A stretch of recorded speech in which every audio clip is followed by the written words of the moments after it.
Welcome to the FEPCAST. We're back on time this time. We only had a 2-week like break. The first time in 3 years we've been on a Thursday. I know. Well, what I say, my wife always has work stuff except today. And work. I know. Well, much like the show we're about to review, DTF. You were her apps. You never know. I look through her apps nightly, but she's got 8,000 of them. So how is one to check 8,000 different apps? I mean, I don't understand how her phone operates. She has so many apps on her phone, and her phone's old. It's like Rico's phone. It's like 18 years old, 4,000 apps. I'm like, how does this even function?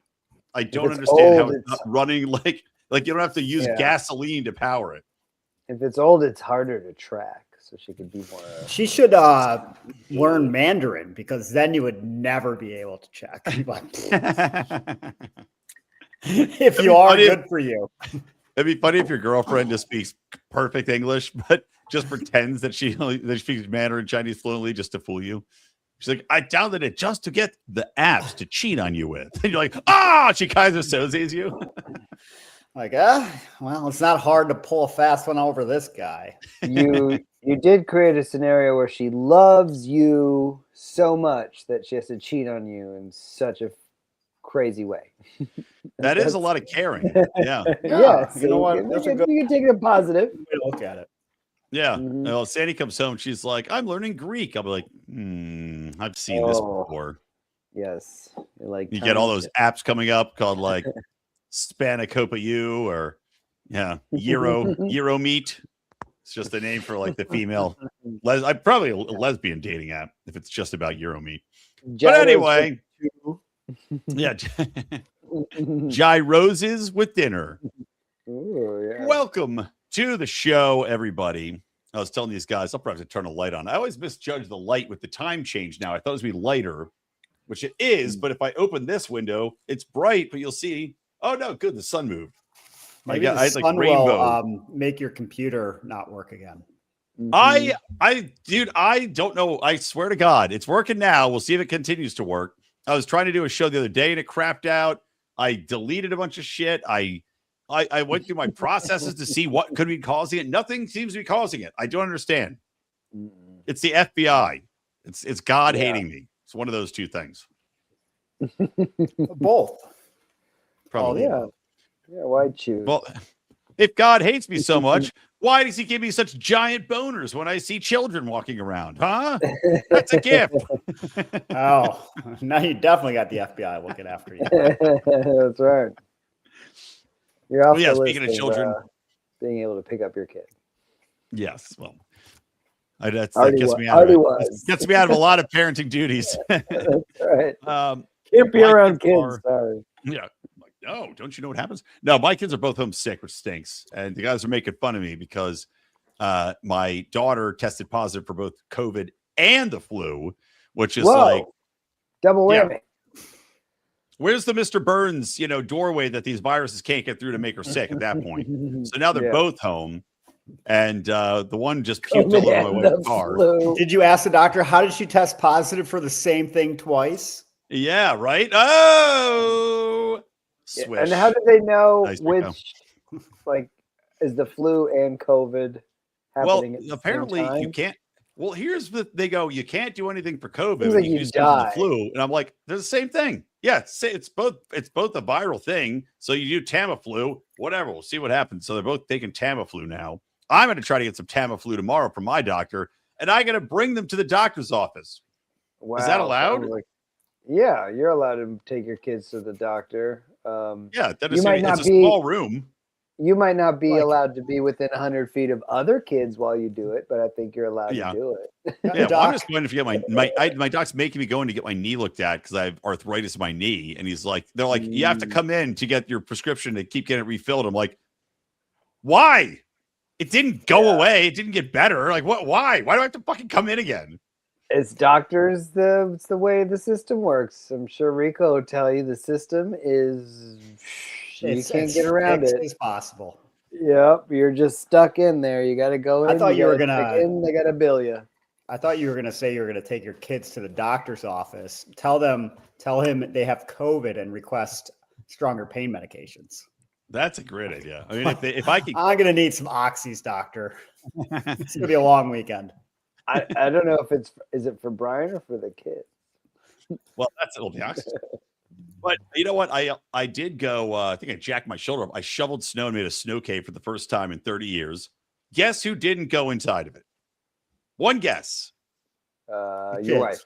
Yeah, any of the children. I'm shoveling with my not my Sandy's stepdad, and we're having a good time drinking and shoveling snow. And we're like, oh, the kids are gonna be so excited. None of those little bastards went inside of it.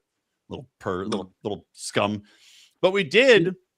Because they're snowmobile girls. ride. I don't like that shit. Maybe, but they both went on the snowmobile. I was proud of them for that. So that was fun. I got to tear around in a big field on a snowmobile. I went like 65.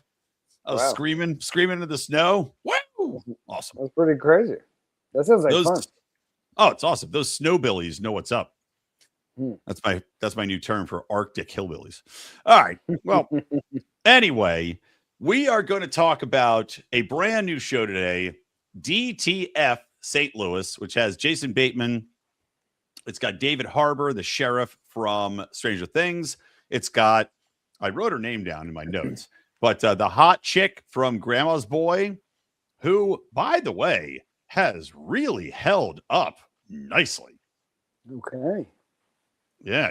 What's her name? Oh, I didn't write her name down. I just wrote down hot chick from Grandma's Boy. Everybody knows what her name is. Obviously, you just want some of that ass. She's fine, man. Well, let me look up Stranger Things sheriff's wife. Which one was she? Yeah, her name's Linda Cardellini. Yeah, she's a hottie, man. She looks like stuff. Yeah, she was just in something else recently. I saw her in 2, and I thought the same thing. I'm like, she's aged well. And is my computer going to die on me again? That'd be great. She aged really well, and she looks like she aged pretty naturally, or just had really good work done. I think she's also like in the Marvel universe. I think she's Hawkeye's wife. Oh, yeah. So she married the gay guy. She's clearly operating as a beard. And that ties into our show today. We can debate what's going on in the show today. So let's get into DTF St. Louis first, and then we'll do Full House. DTF or down to kill myself watching the first 20 minutes of the show. Oh, God, I know.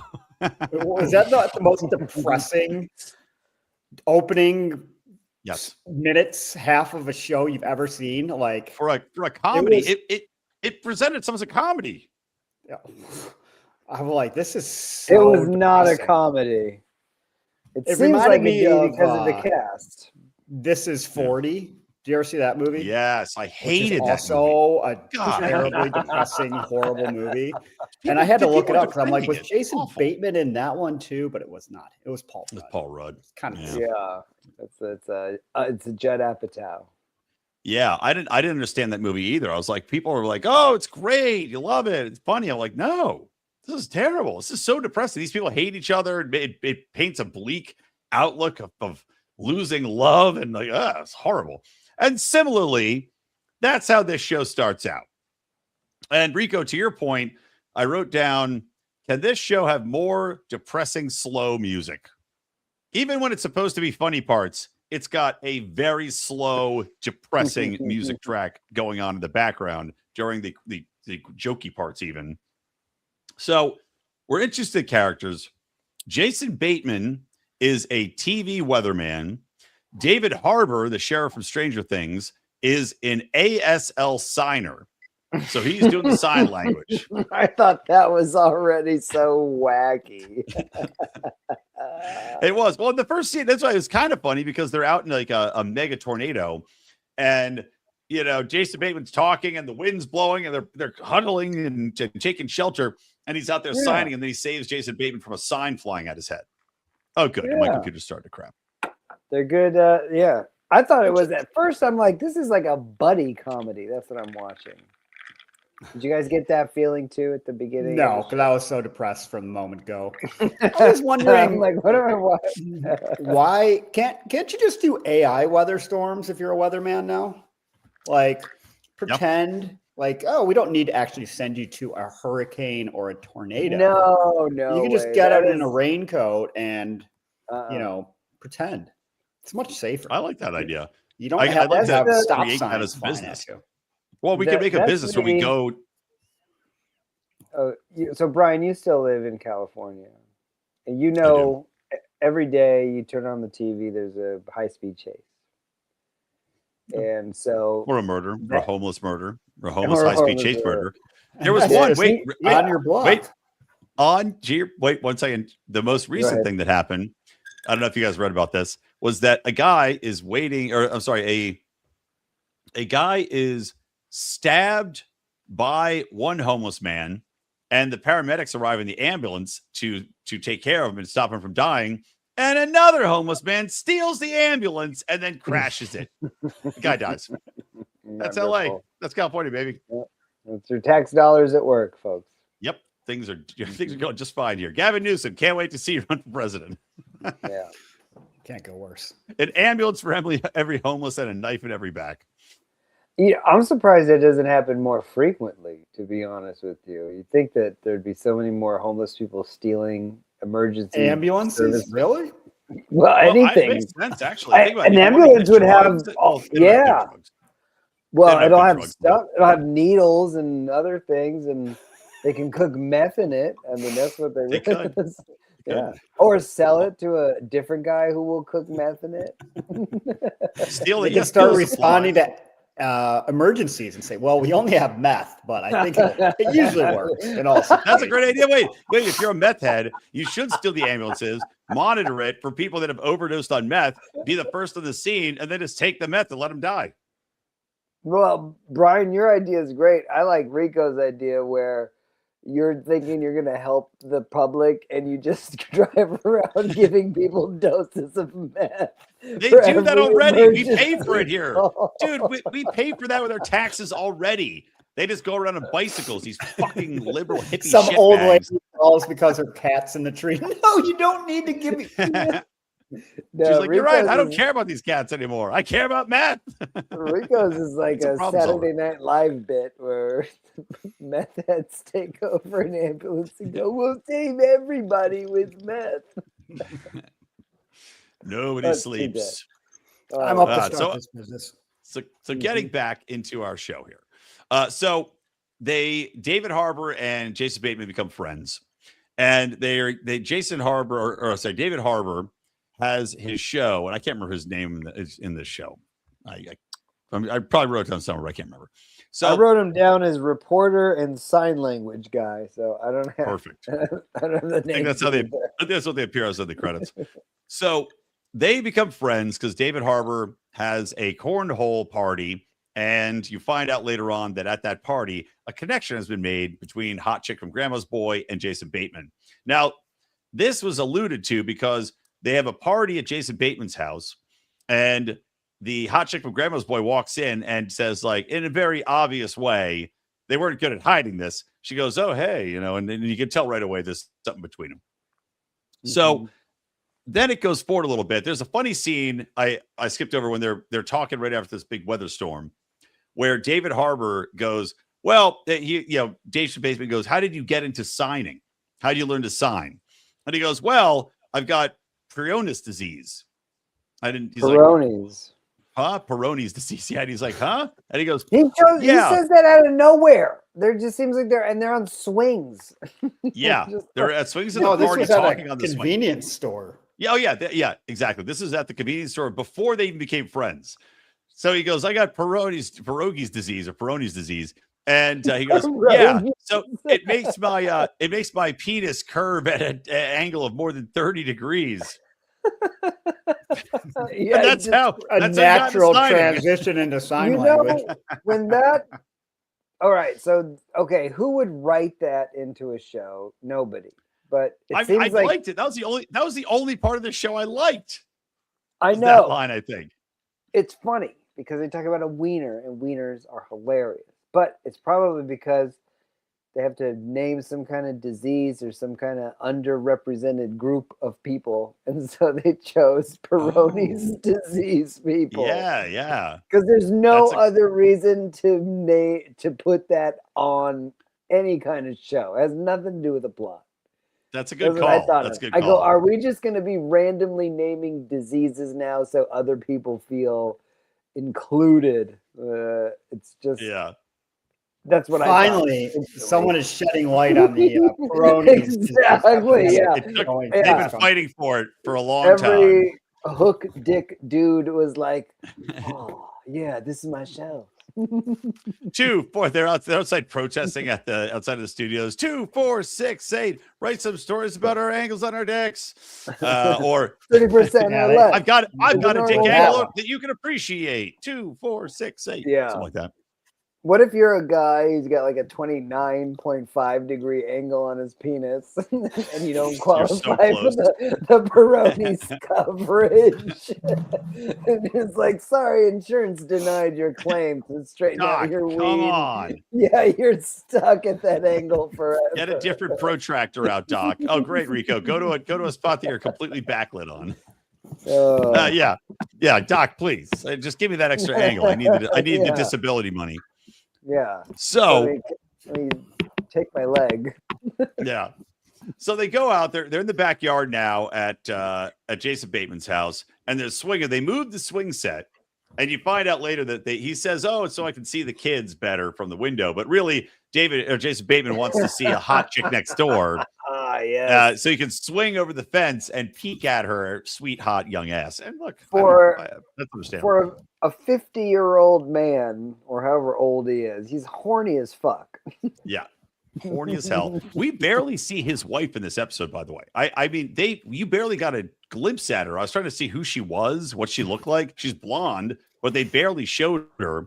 And in the scenes that she was in, I was watching on my phone at the gym, though. I could barely see her face, so I don't even know what she looks like at this point. Yeah. I think it's strategic. They don't want her to be any kind of character because this whole thing feels, at first it felt like a buddy show, and then it turns into like, oh, you're like, this guy's really horny all the time, and the other guy's weird. Well, I did like there are some funny things in it, but it's now remember, all the funny things we're talking about are underscored by unbelievably sad like cello music. So just can't hear you. Muted, Rico. Rico, you're muted. You're muted. You're muted. You're mucused. Like the lighting was dim, and they're in St. Louis. Like you might as well have made it in Cleveland. St. Louis seems even more depressing of a city than Cleveland. There was something I thought was really funny was when the guy, the sign language guy, was describing why he couldn't be with his wife physically, because he pictures her now in an umpire's uniform because she did umpire like late night softball games as an umpire ref. And so he pictures her in the uniform, and when he's picturing her, they show her. She's wearing a giant, all the gear. She looks like a football player. It is very unattractive. But there's just shots of her. They just in the middle of like an outfield or in a baseball diamond, and she's doing the signs and she's calling strikes, and she just looks so terrible, like a girl wearing her dad's gear. Yeah. And then that's what he pictures when he has sex with her. Also, like what I thought the introduction that made me laugh. The introduction to both the characters was like, these people are the worst. Jason Bateman, like the first thing you see of him is him riding this weird bike, a recumbent bicycle. Yes. What the fuck is he doing? Why would you ever ride anything like that? Those are you see those at a 1-to-2 ratio in the bike path in Santa Monica. Yeah, there's a guy in my neighborhood who rides around on one. And I shake my head every time. I'm like, what is wrong with you? I don't know. What the fuck is wrong with people who do that? It's like the same people who buy those 3-wheeled stupid motorcycle cars and riding around like they're real hot shit. Those are guys that don't have balance anymore. They usually got an oxygen tank or something. Right. Exactly. Yeah. Like, this is why you're not getting anybody. You're riding around on a bike like this wearing a bike helmet and you're 50. Yep. God, can you be a bigger douche? And so Jason. Okay. No, it's fine. Well, that's the thing, is that Bateman character is a douche. He's the weatherman. He predicts the future. He has to drive, or not drive, not drive by riding a bike, right? Because he cares about the environment. Like he has this whole douchey character, but meanwhile, he's just this horny, dirty sex fiend. Yeah, and then the other guy, like he's trying to connect with his stepson that hates him. Yes. And it just is so awkward. And that everything was quite he does scene is just too. like so beta male. Yeah. Like, oh, buddy, just grow a pair and maybe your stepson will like you a little bit more. And they show a scene where he's walking around and his wife, grandma, hot chick from Grandma's Boy, is standing in the kitchen. He's walking around with his gut, hanging out, and he's crying because he reads Batman comics and he thought Batman was going to die, and he was relieved that he didn't. Yeah, they instantly coming out of the toilet where he was reading it. He's crying. The show creators wanted you to think, oh, this guy's pathetic, right? And so instantly they go, oh, he's pathetic. All successful. And then Bateman, though, is at like the top of his field where he's on TV, everybody's watching him. So you have these two opposites that meet, and the thing that draws them together is the idea of cheating on your spouse. But the thing that is even more creepy is that the Bateman character is extra calculated because he tells him about the idea to cheat on the wife after he knows he wants to cheat on the dude's wife. Yes. And already has been. This show jumps around a little bit time-wise, so it's hard to put a beat on what's happening when. But you find out that he's bringing up this app, and I have a theory about this. So he brings up the app called DTF Saint Louis, down to fuck. And he tells us for married people that are down to fuck. You keep your relationship going, but you're down to fuck. So he shows them the app. And David Harbour, he goes, hey, let's go to Outback Steakhouse and create profiles. And first David Harbour goes, I don't know if I want to do that. Also hilarious. Like, let's go to Outback. Go to Outback where you get it done. Meanwhile, no rules, baby. No rules. Just right. I've been to Outback Steakhouse twice in the last 6 months. I'm just saying. Good, but I like it for a drink and to hang out at the bar. No, I get the combo. You get a surf and turf. Okay, well, and a blue and onion. I should hope.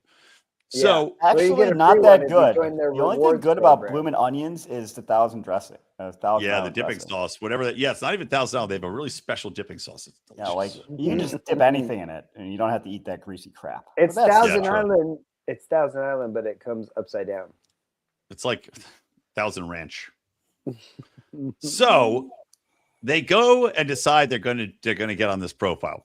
Now, the thing we find out later, jumping ahead a little bit, after we find David Harbour. So they make the apps, and then it cuts to David Harbour, the sheriff from Stranger Things, dead in an abandoned pool locker room with his belt kind of off, a Bloody Mary can, and a open gay porno mag with a cowboy-looking guy.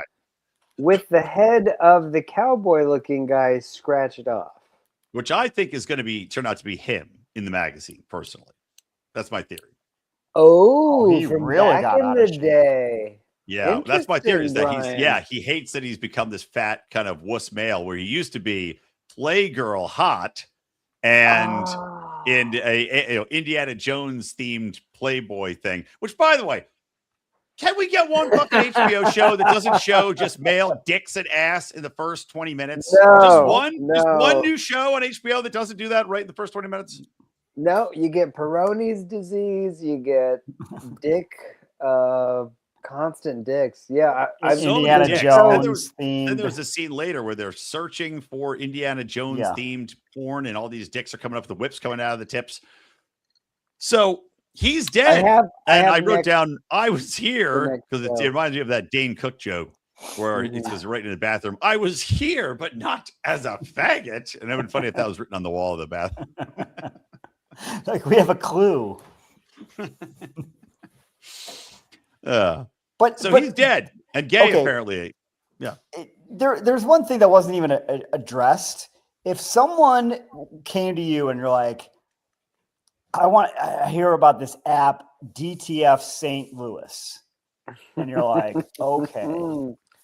Great. Who are the participants in this app? Because we're already in a pretty low quality base. Yeah. We're in the middle of the Midwest, you know. Yep. So all the young hotties have moved out of the Wouldn't city. you instantly think that you're like, this guy is selling me an app? I'm not listening to this person. I would be like, I'm disgusted ahead of time by the people I might meet on this. It's like trolling Craigslist personals to try to get something. Like, this is going to be the worst outcome possible. Why would anyone sign up for this?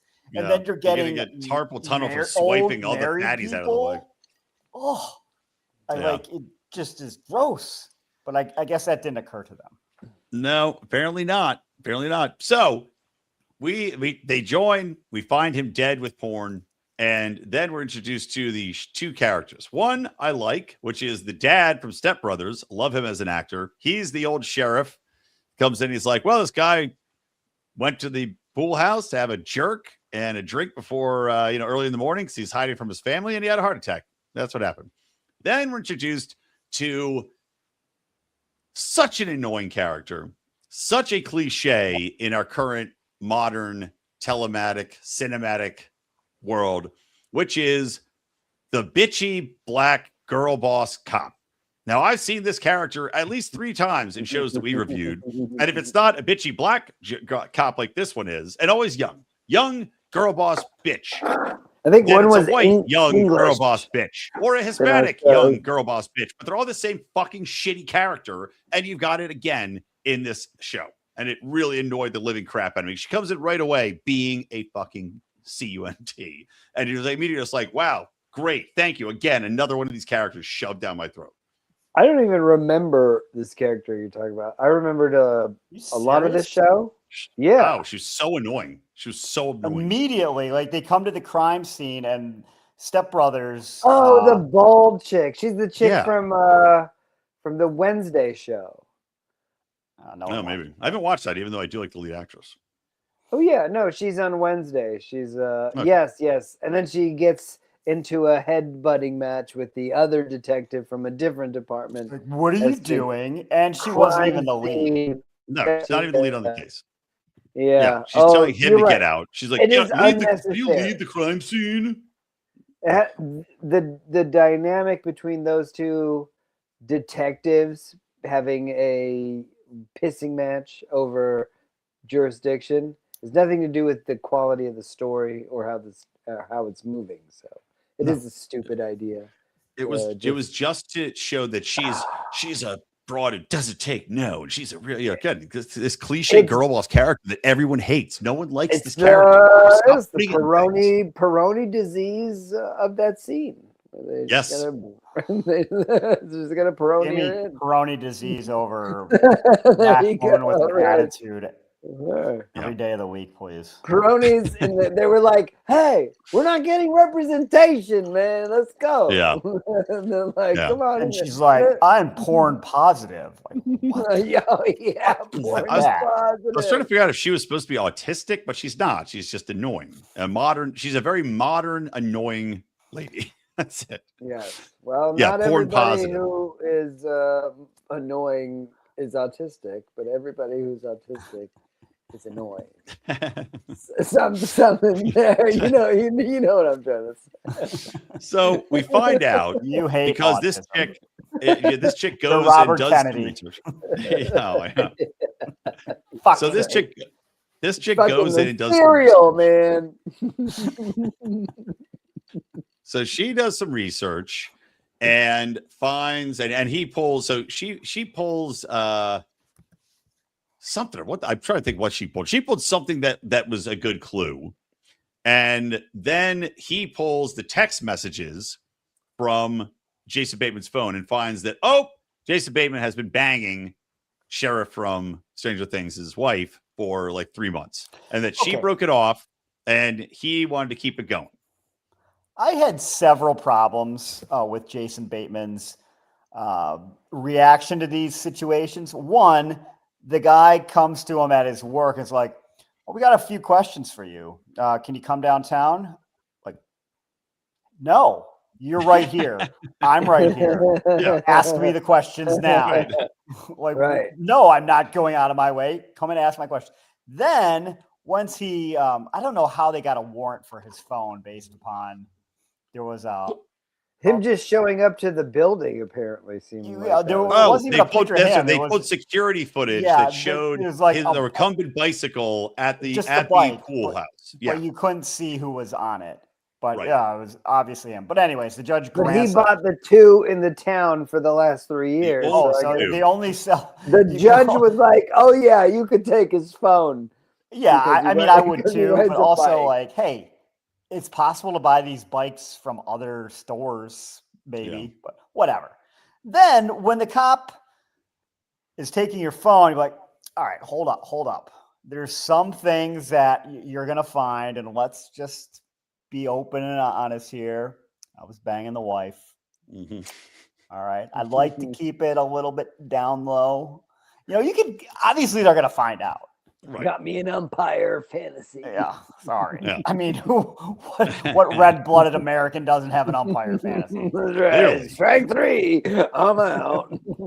Well, the problem with banging umpires is that they're telling you, they're like, "Oh, that's a terrible job. You're missing the hole." And I'm like, "You can't. That's a bad call. That call right in there." Bad call, yeah. Just a bit outside. Stop calling all balls. Let me get a strike in. No, get away. Get away from me. So they find out he's banging the guy's wife, and then they do a check of the can and find out that it's been heavily dosed with like amphetamines. So that's what gave him a heart attack. And then you go, "Oh, it was the homeless people that stole the ambulance and gave him meth." There we go. What are we talking about? Curing society. He was sad. They helped him die from meth overdose. Just like in Canada. This should have taken place in Canada. All 3 of these people could just been euthanized immediately. One episode and done. Methbulence is here. The guy saying he doesn't want to be euthanized. He does. Yeah. We had in him with a dart. We have darts with the meth. So, I want to live. No one's getting away. We're not going to fall for that one. You're the 5th guy that's tried that lie about wanting to live this week. All the other people were very happy once they were dead. No complaints. So it'd be a fun hobby. They arrest Jason Bateman on the air, which also I thought was very fucking stupid. There's no cops in the world that are going to go on a live broadcast and arrest him. Number one, you would be if he's not found guilty, they can sue the shit out of you for damages to their reputation, public humiliation. Like you're talking multi-million-dollar lawsuit for somebody that's a TV person to arrest him on television. There's no way. Especially since that lead detective just encountered him the first time and then goes, "All right, you can walk around. Go ahead. I'm going to leave you alone." Yeah. And then all of a sudden he became somebody they had to arrest. Now, I don't know if it was on live TV or maybe he films it for a later broadcast. No, well, they use the footage on the broadcast. Yeah. I mean, they want to make it seem like that, but I don't know. He could just be filming it during, before it's aired. Yeah. Right? Also, you'd have to move the trial out of the county. There's no way you're getting a fair trial, so that's going to cost you money. And was there actually, is it a fair proof of murder? I don't know. Was there something else on the phone? Maybe they're just not telling us. But that was kind of the end of the show. Wait. So the show ends with David Harbour, who is signing, and they became buddies, Bateman and David Harbour, and they're working out together a lot. And there's a scene that it shows earlier where Bateman responds to signing. Yeah. But before you say they're working out, there were scenes of them. He was bear hugging him and cracking his back. Like the guy was really infiltrating into him in a weird way. Yeah, where you're wondering if they're gay as well. I thought that was. I mean, they were both shirtless on that scene, so I'm like, was he banging both of them? He's just a horny ass guy. The Bateman character is a creepy guy. I think that is going to be something that we're going to see in the show. I think that's going to happen. So So we find out later though, Bateman. So David Harbour, the ASL guy, leans in. He goes, "Hey, do you want to practice your signing?" As they're stretching at the gym, and they go, "Okay, yeah, let's do it." And he signs something, which initially you see the response on Jason Bateman's face of like, "Oh," and you don't know what it is. We find out at the end of the episode that David Harbour told him in sign language, "I know that you are banging my wife." And then, so the secret's out. So now you go, okay, so he has cause to kill Harbour. Was Harbour going to do something? So we don't know exactly, but that's where the episode ended. And I'll admit, go ahead. Sorry. I'll admit that. I'll talk. I'll admit that the way it ended, I did not enjoy the show that much, but it made me curious where I may watch another episode just to see where it goes and if it picks up. Yeah, and I was just gonna say when they showed Jason Bateman's face react to the "Hey, do you want to practice sign language?" And the first time they show it, you think he goes, "Oh, like I don't know what you're saying." Right. But then the second time you see it, he goes, "Oh shit, I've been fucking your wife." And that's bad. Yes. Bateman. Indeed. Yeah. And so anything else to add? My thought was I would like to know what happens in this show, but only if someone tells me, because I can't actually. It's got like a good, interesting plot, but it's that's so not depressing. how TV shows work. Yeah. Well, you guys can watch it. No, they want you to watch them. Maybe that should be a new segment of the show. In 2 months, we'll recap or we'll revisit a show, and Don will tell us what happened. Rico, check. So people made books, and they go, "I don't want to read it." So they go, "We make books on tape," and then they made TV, and Rico goes, "I don't want to watch it." So now they're gonna make like a book of the show, and Rico's like, "Okay, cool, I'll read it." It's gonna be Matrix. It's just gonna plug into the back of your head, and then you'll know Kung Fu and also what happened in DTF Saint Louis. Yeah, just tell me in like 2 minutes, in a month, what happened with the show. We have to start a new podcast now. It's like tell Rico what happened. Yeah, it could be a new segment. Recapping for Rico. Yeah, Rico recap. I mean, could you really watch another seven episodes of this show? I hope probably not. It is very depressing. Shows are slowly getting less and less long where you go, "Oh, this show's great. Oh, 6 episodes. That's it. We're done. Okay, here we go." So maybe it'll be a 6-episode show. Maybe it won't suck. It seems like they gave away a lot in the first one, honestly. Well, that to me means there's definitely going to be more misdirection, obviously. So, you can only believe so much. And the way that it jumps around so much, they can do a lot with that. So I don't know. Like I said, I'll give it another episode, but it is depressing. And if it's going to keep the same stupid depressing note, then I'll probably just watch the one and be like, I'm done with this. Well, I don't know how it can change. Is it going to get cheerful now that a married man is arrested for his friend's murder because he was having an affair with the dead friend's wife? Maybe they'll let him go. Maybe we'll get to see grandma boy chick's tits, and that'll cheer me up. Yeah, boobs are great. Yeah. I give it a C+. Yeah. You're having a bad day, you look at some boobs, you're in a good mood, man. It really does cheer you up. Yeah. As long as they're good boobs. Sad. If they're sad boobs, then you just get sad. Oh, yeah, that's true. I mean, I just assumed everybody would be like thinking that they're happy boobs. If they're rocking boobs. I'm giving it a B. What if they're droopy and only being held up by a Wonder Bra? They could be nice boobs, droop. Let's say maybe they're not at their prime, but they're just a few years away. I had a lengthy conversation, by the way, with my mother-in-law. We were all drinking pretty heavily that day, and she just went on this like 20-minute long diatribe about her bra situation. Oh man, how she was wearing them, what kind she liked to buy, and like I'm sitting there like, okay, and then Sandy's brother and Sandy are there like, what are we talking about after 20 minutes? You guys should have been. She goes. She wants to go bra shopping. I left the snowmobile running. Let me go check on it. Yeah. Goodness. What a shift from snowmobiles to bra shopping. Yeah. All right. So Johnny where gave were it a you? B. Yeah, I gave it. I was in Minnesota. All right, cool. Up by Fargo. I like it. Let's go. Yeah. We got bras and It was fun. I love going out there. C-. It was an interesting plot and terribly depressing. Yeah, and it had that girl boss. Yeah, and Girl boss. and not even to talk about the stepson. What the fuck was his problem? He just kept throwing stones at houses. Yep. And his dad's like, stepdad's like, how about we like, don't hey, do buddy, that? how about you fucking knock that shit off, dipshit? Yeah, exactly. What are you doing? That's where they keep making that guy seem more pathetic and pathetic. That you almost want him to get his wife to cheat on him. This is the most pathetic thing of all. We didn't even touch on it. To bond with his stepson that hates him, his idea, and the stepson's probably what, 15, 16? Yeah. His idea is to buy a board game. Oh, yeah.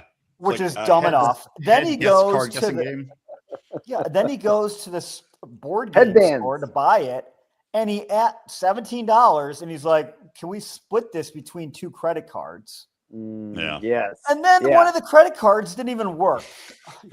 Yes. Like this. I'm glad you brought that scene up, because when the girl goes, it worked. And she was all surprised and happy that his credit card went through. I was like, "Oh, that's funny." And then he's going to take the game back. Oh yeah, hilarious. Like, oh yeah, somber cello music. Right. Yeah, he's just supposed to be this pathetic loser, and I don't know. Do they want us to feel sorry for the guy? And then Bateman bones his wife, and you're like, I don't care about any of these losers. Of course, if you're gonna split a board, if you're a grown man and you're gonna split a $17 board game between 2 credit cards, of course someone is banging your wife. Like you shouldn't be surprised. You like just accept it at that moment in time. As Liz from 30 Rock would say when she had the show, that's a deal breaker. If you're splitting $17 board game, 2 credit cards, that's a deal breaker. Come on, reals. Okay. So yeah, like I said, I might check out another episode at the gym or something, but I agree, it's not a great show. All right, on to Full House. Rest in peace, Bob Saget. Miss you every day. All right, we do. Sucking dick for coke in heaven. Yeah, and making very, very crude jokes. So they have good cocaine in heaven. It's good in heaven, the clouds are made of cloud cocaine. It's best and smoothest you ever tasted. So number 1, the Olsen twins. I just want to say they got cute. I guess that's as hot as they ever got. Cute. That's what I thought was weird. On the show were fucking fugball, disgusting looking monsters. Yeah, it looked like they were those troll hideous dolls. Yeah, horrible looking. But they were able to wedge their way into a show as fucking toddlers, and then work it all the way for their whole until they were 13. Yep. And they look freaky now, by the way. There was an AI going around. It's not real, sadly, but there was an AI going around where they look like goblin demons, but it's not far from reality, because this is what they actually look like. They look like this is trolls. They look like skinny Ozempic trolls now. I mean, just emaciated. They look like elves that somebody tried to abort and only got halfway done. And Ozempic, if you want to sponsor the show, we're willing. We love you. All of our fans, I have to think most of our fans could use it if they're watching a lot of TV and watching this podcast. We're also on DTF St. Louis. Yeah, absolutely. Monjaro, we will take you to. We shouldn't insult our audience. The GLP-1s. All right, so the what's the first thing? Did you notice anything on the intro to the show? Because it's set in San Francisco, late 80s. I would venture to guess, wild guess, the demographics of San Francisco are quite different than what they were in the Full House days. Yeah. They're running through an empty park in the middle of the city. You're not doing that. Oh, no. Get away from the crazies. There's needles all over the grass. Yeah, that's right. Yep. Can't do that. The slip and slide he set up for the kids goes straight into a pile of human feces. It was the old days where things were nice, where you couldn't just camp on the grounds. Yeah. Oh, well, weird. Those days are gone. I also noticed that they live in a house that is massive, and apparently on San Francisco's winding street, they showed it. I don't know if it's on the street, but this house, it's like in Friends where they have the massive apartment that costs $4 million in rent. This was like a 4-bedroom, 2-level house, huge living room, massive kitchen, yard. Yard. Get the fuck out of here with this shit. This guy don't care. He's a TV sports anchor. You're not making money to afford that. You need to be like a millionaire. You could still buy property in San Francisco. Yeah, you never know. Not that big. Oh, I'm gonna research history. Maybe his wife that died was super rich. Oh, he got life insurance. You never know. Someone check her Bloody Mary can that she was drinking before she died. Turns out Uncle Jesse was banging her. I had to take her out with some multi-amphetamines. Uncle Jesse would have been her brother. That's disgusting. That's why he had to kill her. This is before HBO Lannisters and Game of Thrones. Yeah. But you don't need a website to bang your brother. It was going you can still call it DTF, but it's down to family. Whoa. Good one. Hey. Terrible. Oh, there was a line, by the way. Speaking of people can pay for this. Incest. Well, speaking of incest, so Bob Saget's wife is dead. The grandma leaves. The kids are real sad, but he's like, "Don't worry, Uncle Jesse's coming, and my best friend Joey's coming." And he goes, that means that you two will be, and there's a long pregnant pause. And in my head, I'm just like, molested. Bob Saget really was. It is San Francisco. You got a house full of 3 guys, 2 of which are very horny. But no, they didn't get molested as far as I know. I almost think the Bateman character from the other show should show up.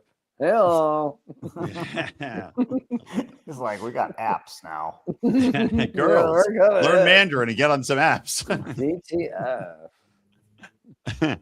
So Dave Coulier comes in. You got obviously John Stamos looking young and hot, so hip, so cool with his mullet, rock and roll. And then Joey comes in, Dave Coulier, who is terrible. He's terrible. How bad did they want Robin Williams? And this is what they could get. So bad. His impressions. He does a Bill Cosby impression at one point in the show. Why have him do it? It's so bad. It doesn't sound anything like Bill Cosby. It's not the funny. Frog and Popeye. I mean, the whole Popeye's real hard to do. And again, Robin Williams was Popeye. If you couldn't get Robin Williams, don't cast. Why didn't they get the police station guy? That was who the writers Winslow. Something Winslow. They thought Michael Winslow. Yeah. Either they were doing the guy a favor, like somebody who developed a show knew him, or they thought that would be a good idea to have that kind of character on there. And then he auditioned, and they're like, Dave Coulier is a great choice. I think they wanted Robin Williams. Robin Williams passed, and they go, get me somebody that can act like Robin Williams. And Dave Coulier was like, I'm the Canadian Robin Williams, and nobody looked into his references. They just took him at his word. I think you might be right. It's no other explanation. Or as they say in Canada, absolument. Oui, eh? So anyway, thoughts on the first half. And then we get into the cheesy baby changing scene, which I hated. Yeah. This show, first half, second half, the whole thing fucking sucked. Yeah. Oh my gosh. This is probably one of the worst old shows we've ever seen. I didn't laugh once. No. This is not funny. The girls are super annoying. Mm-hmm. Dave Coulier sucks. Yep. Hey, by the way, we didn't even get into Kimmy Gibbler. They mentioned her on the show. There's another even more annoying character. The girl's friend, Kimmy Gibbler, who's the most annoying character on the show by far. We didn't even meet her yet. So just imagine throwing her in the mix. Oh, gosh, show's terrible. Why did we watch it so much growing up? I don't know. I was trying to figure that out. I'm like, I watched it all the time. It was TGIF, so you're naturally watching the same. It was probably on before or after Family Matters, and you're going to watch Urkel. Yep. Urkel's the best. Family Matters held up when we watched it. It wasn't great, but it held up at least. Right, that was a good one. Yeah, Step by Step was good, and then what was Mr. Cooper might have been on too. Yeah, that was a banger. They had a few that cycled in and out quickly, but they had a few staples. And Full House, I think, was like the highest rated of them all. Yeah, it was the anchor show. Fucking sucked. Yeah, there was nothing good about it. People loved it, but other than that, well, the only thing good was when Jesse's one night stand in Vegas came by, just drop in on him. Rico. How did you find him? Did he leave? Who does it? Wouldn't you call first? I mean, I know we didn't have cell phones, but 80s. How did she find his address? He's like, I'm so hot.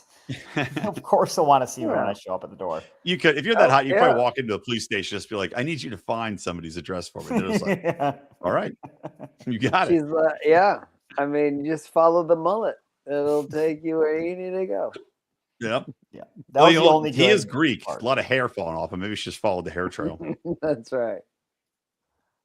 But yeah, so she was pretty hot. Oh, the other thing I didn't understand is when Dave Coulier came, was his room like that little part of the living room? I'm like, are they joking at first, and then it seemed like they were serious, and he's gonna no. Here's what happened. I was also confused by that. I'm like, why the hell is he living in the alcove? I think he does end up living in the alcove because I think they give one of the plots in the show was that the older daughter, quote unquote, runs away, but ends up just moving her crap to the garage because no one notices. Her room. She moved her entire room downstairs into the garage. It would have taken her 5 days to do it, but she did it in 7 hours. Hire this girl. I'll hire her over every moving crew of Mexicans in Los Angeles. Yeah, and then they only notice because they go to her room and then everything's out of it. And so nobody noticed her making 25 trips back and forth with her garbage in tow. Somehow setting up a phone line in the garage, which is that was impressive. Yeah. I mean, she wants to live in the garage. Go knock yourself out. They had so much room. They have this giant garage that apparently they're not even using. Yeah, I would have said live in the garage. I agree. Live in the garage. Yeah, great idea. Yeah. And I'm bringing 2 full-grown males to live in my home with my 3 daughters. I wouldn't think, the garage. Somebody should live in the garage. That would be easy. Right. No, instead I'm going to put you here another house in this little mini alcove by the bathroom. So you live there, and then the idiot daughter will go live in the garage. This is stupid. It was so. This is why San Francisco is a fucking retarded place. I don't know. I can blame San Francisco for that. I can blame it for a lot of things. Not that. Yeah. So then you have the typical 80s sitcom, well, all sitcom moment of the reunification and the message, which is the mom dies and then grandma leaves and the girl goes, well, grandma left, mom died, and now my room's taken away. Everything's just like it's disappearing. And then Bob Saget has to get on one knee and go, honey, I know. And hug her. And of course, we'll see that she gets her room back. So that was the end of the episode. And I agree with Rico. It sucked shit. I was shocked how fucking terrible it was. It was unbelievably bad. Bob Saget seems like the guy who is not upset that his wife died. Yeah, he got over it quick. Only 3 months. He's like, hey, Mom, thanks for hanging out for 3 months while my dead wife, we got over her. You can leave now. Fuck out of here, Mom. Yeah. Enough of you. Yeah. Get out of here. Why'd you even bring her in the first place? Wait a minute. Here's a question for you. Where the fuck was grandma living? We don't know. Somewhere that she had to fly home. Well, no, I mean in the house. Where was she living? If each girl had a room, was she living in the alcove? Was she living in the garage for 3 months? Giant plot hole. Right? She was sleeping in the bed as the wife with Danny Tanner. Hey, Mom, can you put on this nightgown? I just want to smell you and snuggle you for a minute. All right, I guess. Only for 3 months is a transitional period. Well, Yeah, that is a major plot hole because folks. they should have a room. Otherwise, she was just couch surfing for 3 months, which doesn't seem like the way you want to treat your mom. Maybe she was in the room that Uncle Jesse had to take with the bunnies on the wall. No, but they said that each girl had their own room. That was the whole plot of the episode. Was that so it made the girl so angry? All right, you know what? Cancel that shit. That shit is out of here. Nobody should ever watch it again. Damn Brian, right. Good job, Brian. There you go. Killed it. I did it. We did it. It's far easier to be a writer in the 80s, I guess. Oh God, yeah, it was. Well, you could be white and get a job writing in the 80s, so that was a huge difference. That's a big change. All right. Well, what do you guys give it? What's your grade? Oh, that's a D. Whoa. Easily. I mean, that's a classic. But it's not.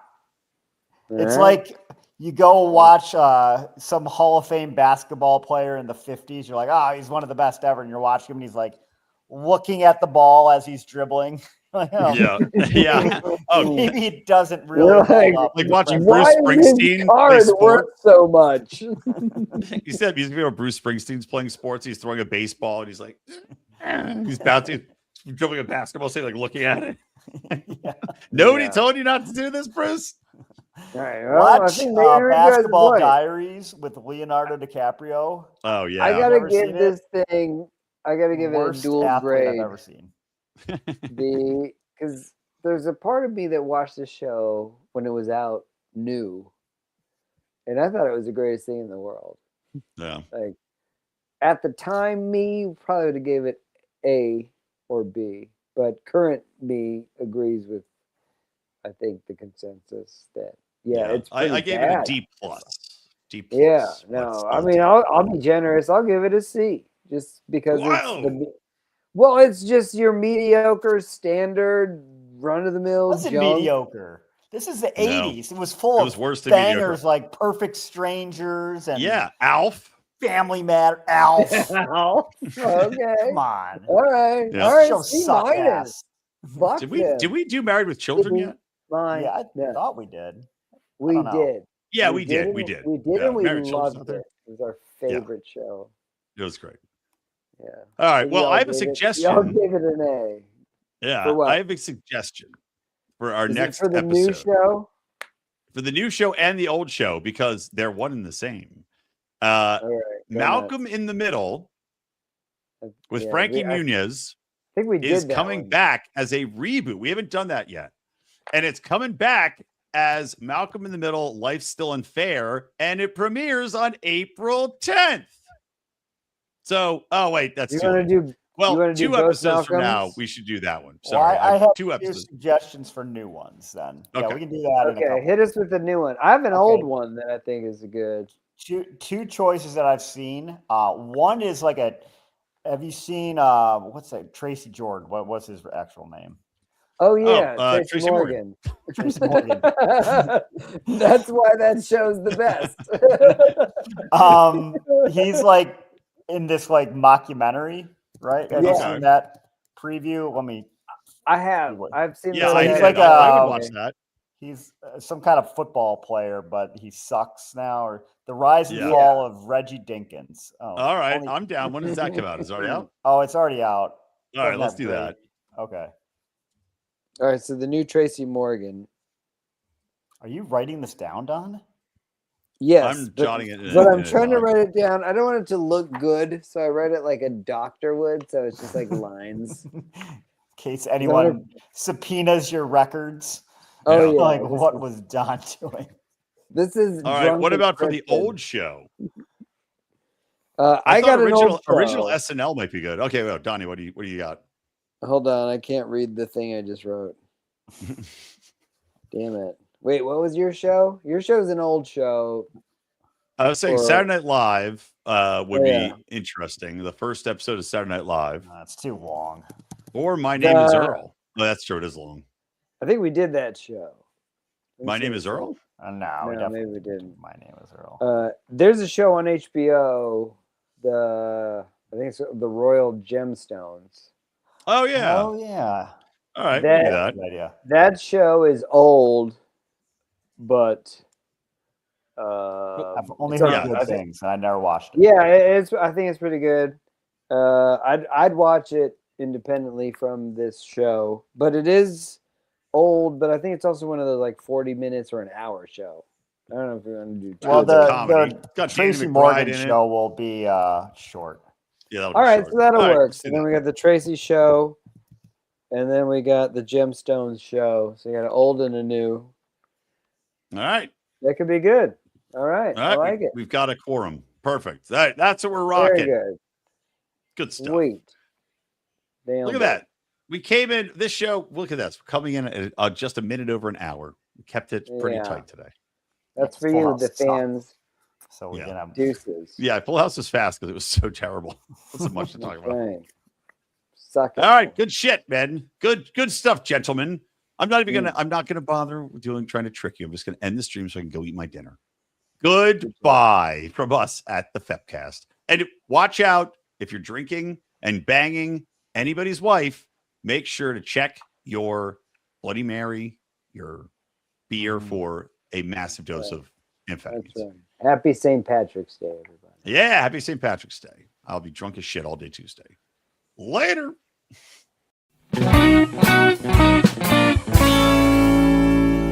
Wonderful. Bravo! I loved that. Oh, it was great. Well, it was pretty good. Well, it wasn't bad. Well, there were parts of it that weren't very good, though. It could have been a lot better. I didn't really like it. It was pretty terrible. It was bad. It was awful. It was terrible. Get him away! Hey, boo! Boo!